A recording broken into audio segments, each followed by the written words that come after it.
Jingle Bells. House of Mouse is a wonderful crossover show that focuses primarily on Mickey Mouse and his friends. He runs a fucking theater club in downtown Toontown. A lot of the episodes, they involve Mickey kind of facing an issue at the club or dealing with a big old bad Pete to shut that shit down. And a lot of these episodes are kind of wrapped around different Disney shorts from different eras of their legacies. It tends to, not all of them, but most of them contribute to the overlying episode story. Those shorts are also joined with a thing called Mickey Mouse Works, which that is just a bunch of other shorts that were kind of the foundation that kind of built the House of Mouse originally. Mouse Works has evolved as a half hour of television that will be composed of shorter segments of Mickey cartoons, Donald cartoons, Pluto cartoons. Altogether, House of Mouse is a great show, just filled with a lot of shorts, which led to 2 spin-offs of the show, and we will be covering one of them today.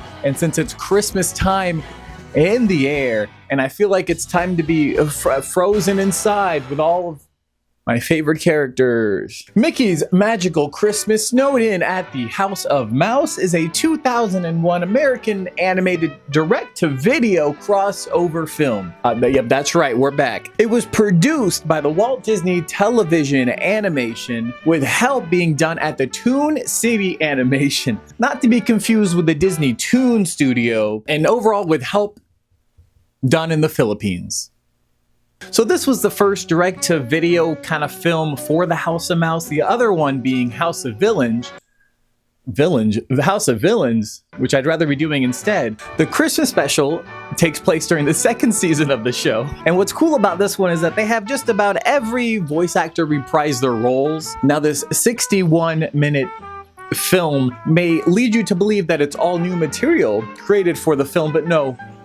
It's sadly not. I wanted to do a Christmas review to kind of end this year out, and I didn't want to do anything too well known. And one day I saw a clip of this recommended to me, and I thought, let me look at some reviews of this thing. And when I went to look, none. So I went into this with pretty high expectations, and then I found out what it consisted of. So buckle down for just way too much information. All right. Open shot Disney. You know, I just realized I've been using this. I've kind of made this candy cane into a staple, and it's been kind of useless up until this Christmas episode I'm doing right now. So I guess it all worked out in the end. Okay, we're talking classic Disney logo here, right? I haven't seen this in a minute. Mickey's Magical Christmas, snowed in at that fucking House of Mouse.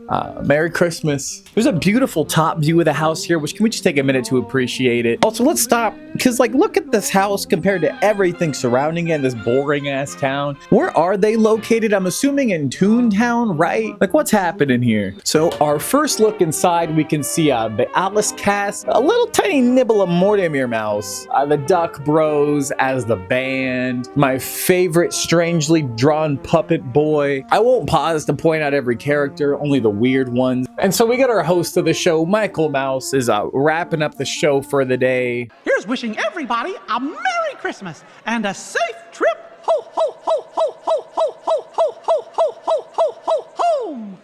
Until we get some bad news. But we can't go home. Huh?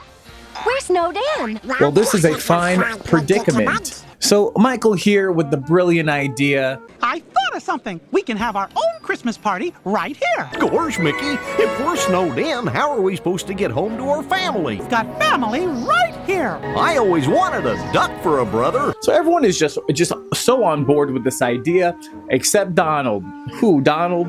Donald, our problem child. I'm also assuming all of them walked here since there's no cars parked outside. But also, how did the characters that live in other countries get here? Is it all a facade and every character lives in Toontown? What did Roger Rabbit teach me? I don't know. Okay, so our plot of this is to make Donald happy and to get him, I guess, into the Christmas spirit. Love the way Goofy pushes him into the tree. So Minnie whips out the old home movies. And yep, that's what we're going to be getting into. 4 varying story. 4.5, you could say. They make up this film, basically. There's some good, some ass. This one's ass. Come on, Donald. This'll get you into the spirit of the season. It's a story about you. The CG cameras were new back then. So let us begin with Mouseworks episode 9, Donald on Ice. It was released September 11th, 1999. Not going to spend too much time on this one since there's literally no plot. Oh boy, that's a good idea. I'm scared. So exactly how do you do that? Well, you just put an air pocket in your cheek and you think, now how would a duck say that? Oh, what's a big idea? See, this one is a spin-off of an old classic called On Ice, where Donald would fight with his nephews while he does this a little bit here. The real villain in this short is the ice crack. Let me explain. So the nephews have built a snowman for a competition, a bunch of unfunny gags, except this one. That's. And this one.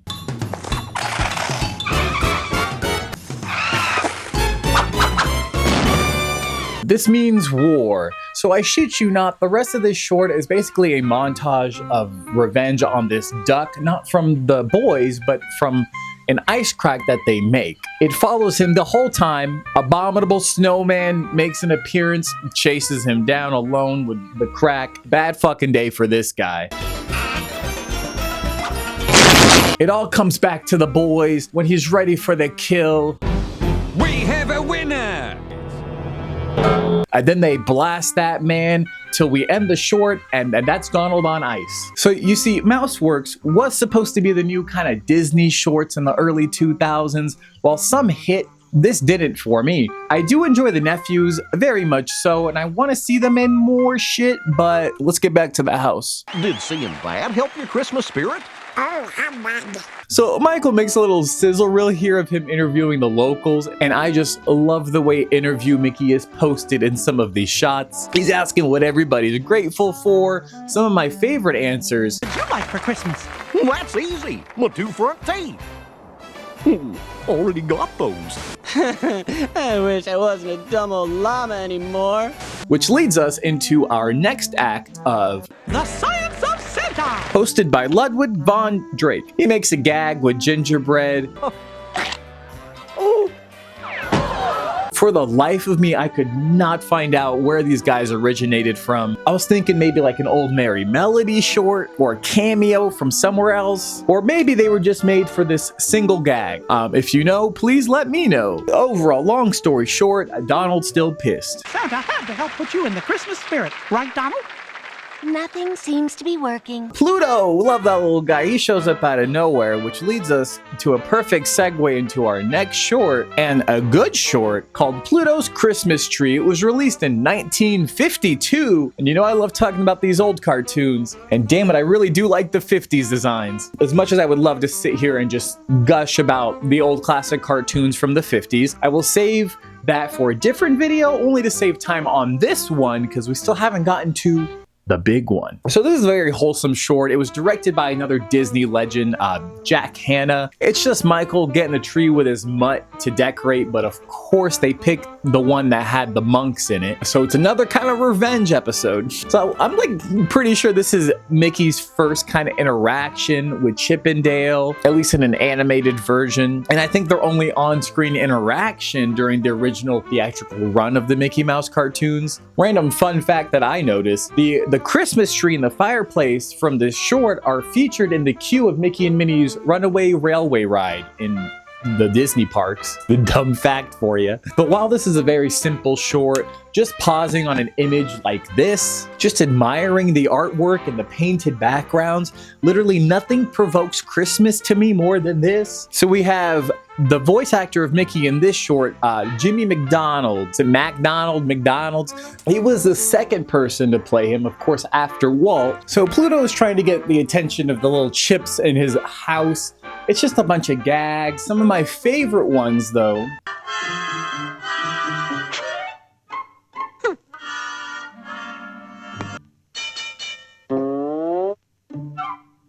Mickey almost murders Pluto, and then... Pluto, we've got chipmunks in our tree. So we see the rest of the gang, rare appearance seeing them all together, singing outside of his porch. Ironically, although Goofy is here, and he's in his traditional 1940s design and not his 50s redesign, I don't have an answer for you. And of course, Clarence Nash and Pinto Colvig are reprising their roles as both those guys. And at the end, a small little note. When Pluto attempts to join the singing of the chipmunks, you'll see that Chip is the one that goes running off screen, but it is Dale who is the one that slaps the sticker on Pluto's mouth. They didn't think I'd notice, and that's Pluto's Christmas tree, Fantasia Hippo. So of course we're back at the house. They do the same gag again, but in 2001 animation, haha. Donald's still pissed. Of course that didn't work. This is a great Christmas special. Before our next short, it is time for a vibe check. Let's see how everyone's doing. I'm thankful for the little people too. But we don't even know him. Hats that are solely for use by Stromboli, and hats which are made up of giant broccoli. And the high-spirited glee that fills my heart to overflowing. Eeyore cameo. Also love the way angry Donald was holding his cup here. So we're still helping Donald here, and I guess Michael decides to show him how he decorates for the holidays in some excerpts from another Mouse Works short called Mickey's Christmas Chaos. They literally just show like 30 seconds of the short, which is just Mickey lighting up the tree, and that's it. But if you're curious, the full short is originally about Mickey getting into a Christmas decorating contest with his next door neighbor, Mortimer. They used the props from the original Mickey Mouse cartoons to make new sounds for Mouseworks. Joe Harrington showed me how. So back with the gang, Minnie whips out a fucking nutcracker, and it's time for my least favorite part of this film, the full mouse tail short of the nutcracker. Save me now. So I'm gonna be very quick on this one because we still have the big one coming up, and you know how I feel about the Mouse Works. So of course Mickey plays a toy nutcracker in this and is trying to save Minnie while trying to navigate through the other Christmas toys. Basically, if you know the nutcracker, you're good to go. But some fun facts about this. The narrator in this short is voiced by John Cleese. He's one of the Monty Python guys. I'm pretty sure there's a story behind it. The thing about this narrator is that he breaks the fourth wall the entire time, to where even the characters in the short are arguing with Mickey's arguing with John Cleese. Excuse me, I am trying to narrate. Pretend like I'm not here. How do you expect me to ignore a big booming voice? Ignore me and just give her the doll. He's so handsome. Something screwy going on here. Hey, Mickey. Goofy, can I get a little help here? Nope, I'm staying out of this one. My nutcracker. Donald is the villain here. Donald! Mouse King wins. He does? You get the girl. If they can't take this seriously, I'm not gonna either. Mickey rescues Minnie from the Mouse King. Attempting to crown Maria Duck Mouse Queen or something like that. This guy narrates the same way I do reviews. Next, so back at the Mouse house, Donald, how you feeling? I say, come on. I love that Michael goes on the roof because he's just so defeated. Also, have we ever seen anyone on the roof like ever? I don't know. I feel like this is a very special moment. He ponders. Jiminy fucking Cricket is coming through with the wisdom as always. He summons a wishing star out of the sky, hands it to the rat, says, make that duck put it on the tree. What do you want? I want my best friend to put the star on the tree. You want me? Merry Christmas. This little montage of the house getting decorated is probably my favorite part of the film because it feels the most Christmassy, and we even get a little Yen Sid cameo. You don't see him anymore. This is where the special, I think, should have ended, but of course Mickey has to jump scare us with one more short. I want to share one of my favorite Christmas stories with Donald and all my friends. The second half of this special, full 1983 25-minute short, Mickey's Christmas Carol, and damn it, we gotta review it because we finally got to some Christmas shit. They do present the entirety of this thing. The only thing missing are the intro and the outro cards, and again, just seeing this old animation, comparing it to the new ones is just so jarring to me. But let's get Christmassy. Again, I'm not going to break down every single scene like I normally do.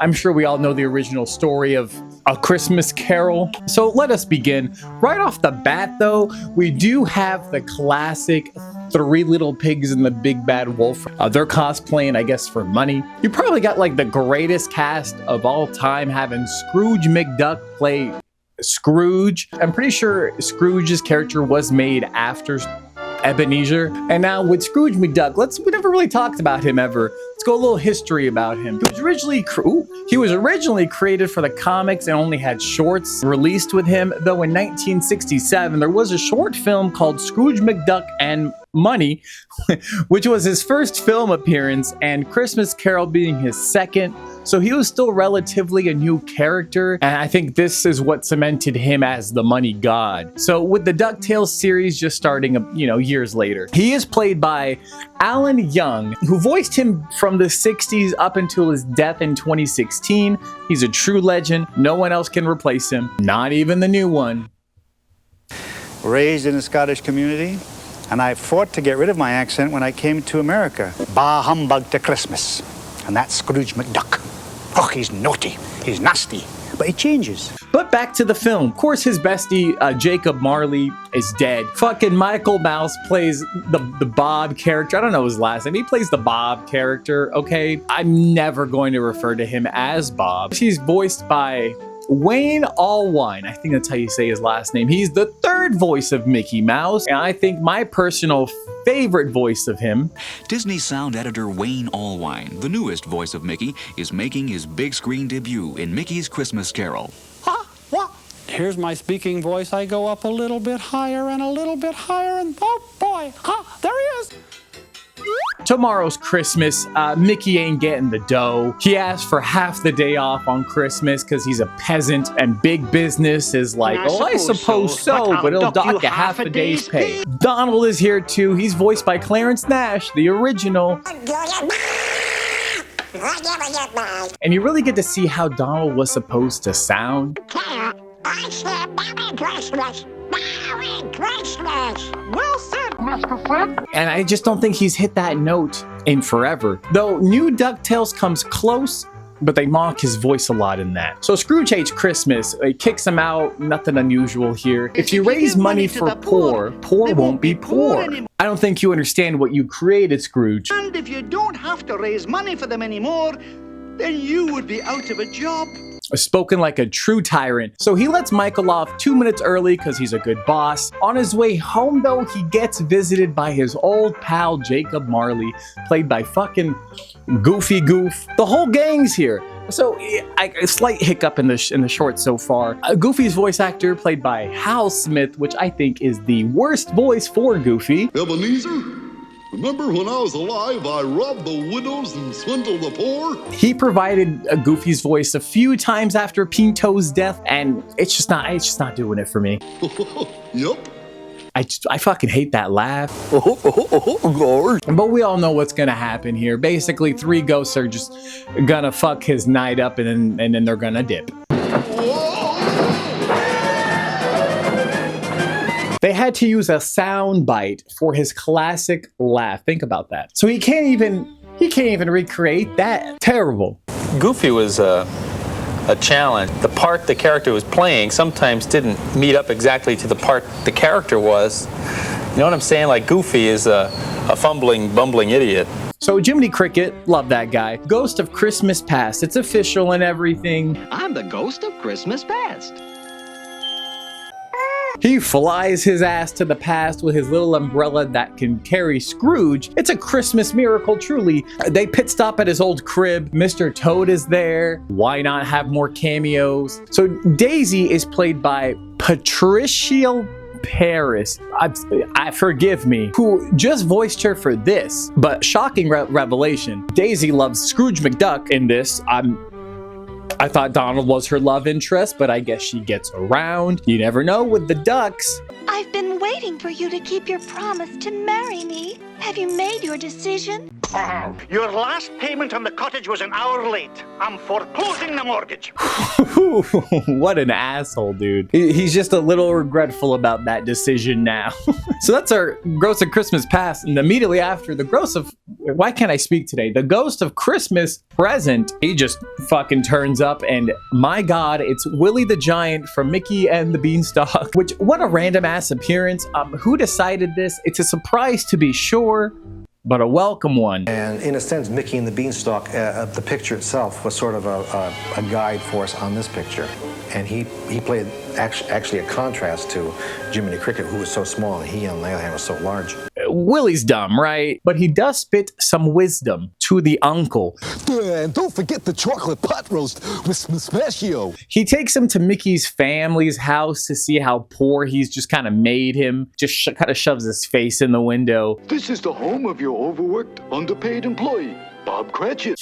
Disney would never nowadays. This is bottom of the barrel type shit. Also, I want to talk about the Mickey kids. These guys were my addiction in the early 2000s. They were in books, the comics. Oh my god, I remember being in so many shorts and comics. They are not to be confused with Mickey's nephews Morty and Ferdy, but I wish that, but I miss them, and I wish you would bring them back, but you never will. Of course, Tiny Tim is here. He's just a reskin of one of the kids, but I love the way they portray him here.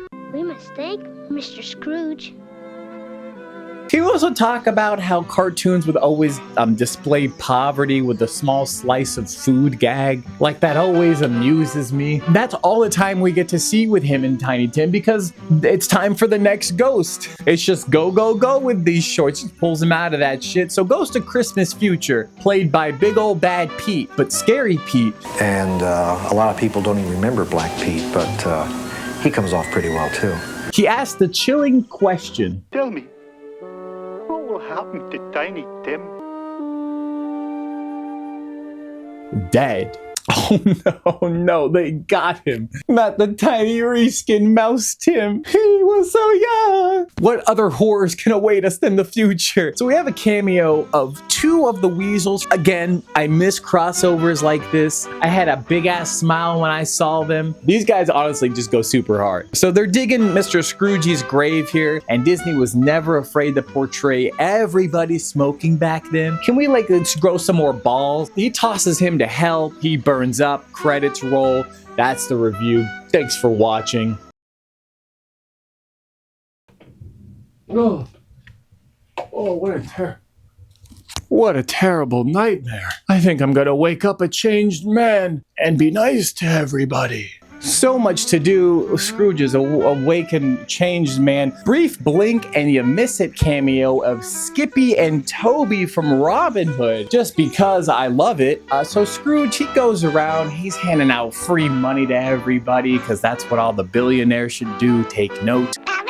Scrooge, and a very Merry Christmas to you. Another name I'm about to fucking butcher for you guys. Cereal Proud Bottom, also from The Wind in the Willows. Another blink and you miss it of two wolves getting hunted by a pig with a gun.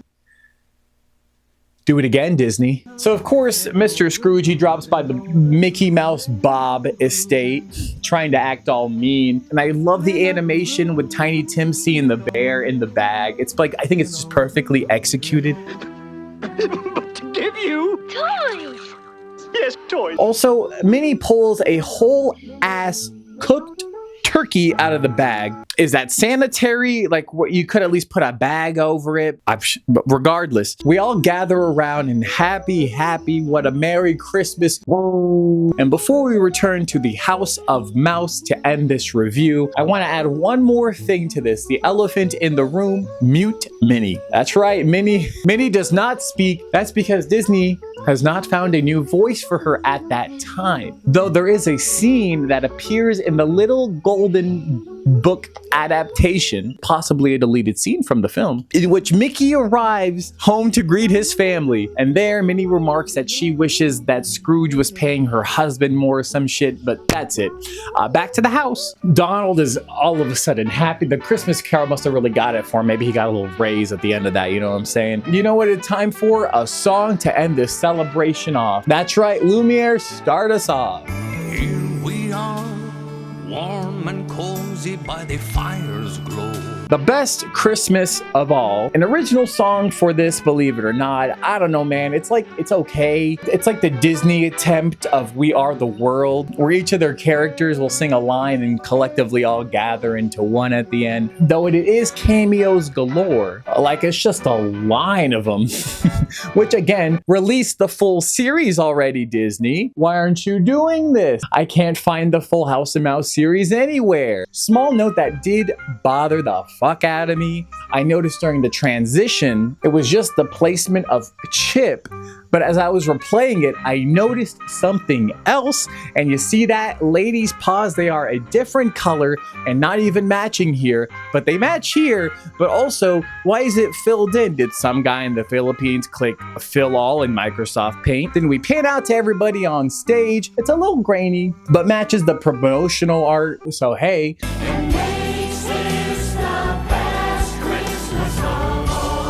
Of course, Tink, as classic Disney, will close us out. Roll credits, and that is Mickey's Magical Christmas snowed in at the House of Mouse. What a fucking flick. Fade out, the end. Whew. What a job.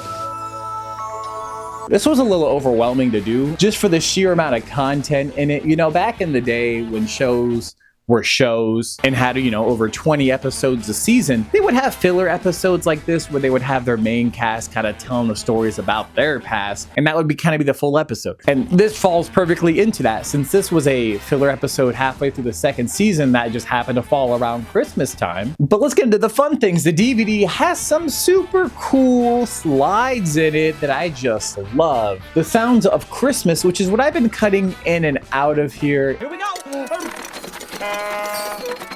The first episode of House of Mouse, full length, which, listen, Disney, I got a great opportunity for you. You can just call me. And there's some sing-along songs. It's whatever. So a lot of the scenes in this little short film would be recycled and used in later episodes of the show following this. Because listen, time is money. And this 61 film, it only has about 23 minutes of original animation for it. We're on a schedule here. Also, it's a lot of alsos, right? A core character is not in this. Microphone Mike is nowhere to be seen. He's been in the start and in the ending of basically every single House of Mouse, but not this one. It makes you wonder what happened to him, huh? Hello! Hello! Hello! Hello! Hello! Hello! Hello! Introduce the cartoon! And I would talk more about him if Disney would release the fucking series. There is a sequel, of course, called House of Villains. It's a standalone. It was released on VHS and DVD about a year later. It's much better than this one. But honestly, I think that's it. So I'm done talking about it. Thanks for joining me. Join me next time where I decide to cover a VHS, DVD, Blu-ray, sequel film and have an Allegre Christmas. Thank you.